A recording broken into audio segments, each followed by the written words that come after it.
Rasul Paulus itu bilang, aku ini ahli bangunan. Kefura dan Kehila itu harus dibangun di atas fondasi para nabi dan para rasul. Demikianlah kamu bukan lagi orang asing dan pendatang, melainkan kawan sewarga dari orang-orang kudus dan anggota-anggota keluarga Allah yang dibangun di atas dasar para rasul dan para nabi dengan Kristus Yesus sebagai batu.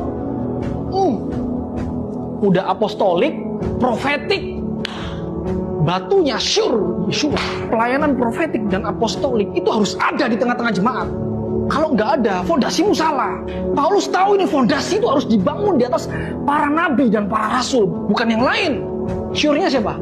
Yesus. Eklesia itu bukan hanya sekedar hore aku dibaptis, aku sudah percaya, dari gelap kepada terang. Sorry saudara, yang dibaptis saja masih banyak di gelap, yang pelayanan aja masih banyak di gelap. Kamu harus mau dipanggil, kamu harus mau dipisahin, mau. Baru Paulus bangun. Berjalanlah dengan pengurapan dan jaga minyakmu baik-baik. Minyak itu nggak boleh terkontaminasi.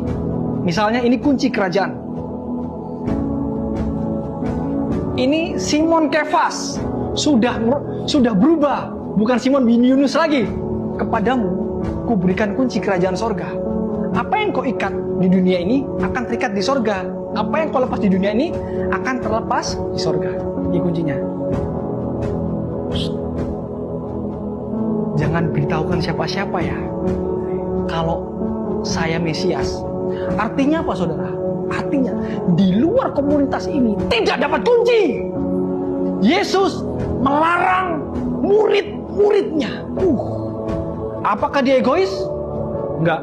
Dia menanamkan satu fondasi yang sama. Enggak boleh abu-abu, sana iya, sini iya, ikut sana iya, ikut sini iya. Ayo Pak ke sana, ayo Pak ke sini. Gak bisa saudara. Yesus melarang murid-muridnya. Jangan memberitahukan. Kalian pikir Yesus egois? Yesus sedang membangun Kehila dan Kefura. Jangan beritahukan ya. Hanya only orang-orang yang masuk di komunitas Mesias yang akan menerima kunci. Di luar komunitas Mesias tidak ada kunci.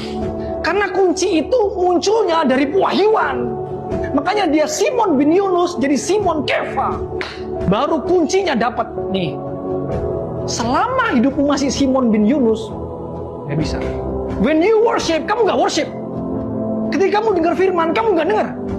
Ketika kamu melihat, kamu gak lihat. Itu mengerikan bukan? Ngeri.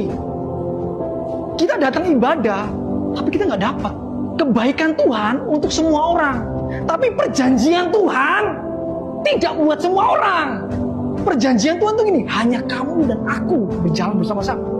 Alkitab mencatat gini loh, banyak para nabi dan orang benar yang ingin melihat apa yang kamu lihat. Yang ingin kamu dengar, revelation, tapi mereka gak dengar. Yesus membangun Kefura itu seriusnya minta ampun. Kamu gak satu bahasa. Lah, ingat loh, bukan orang berdosa, orang benar yang ingin melihat apa yang kamu lihat. Tapi mereka gak melihat apa yang kamu lihat. Tapi mereka gak dengar apa yang kamu dengar. Spiritnya itu harus firm saudara. Amin. Fondasinya harus benar. Itu fondasi yang didirikan di atas gunung batu. Itu gak akan goyah. Kamu bangun rumah bagus-bagus, fondasimu salah, habis. Tuhan panggil saudara itu bukan terkungkung di agamawi.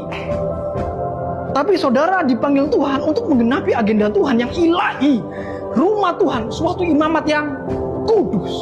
Karena itu bagi kamu yang percaya, ia mahal. Bagi kamu yang percaya, yang tinggal di dalam komunitas Mosiak, kamu mahal.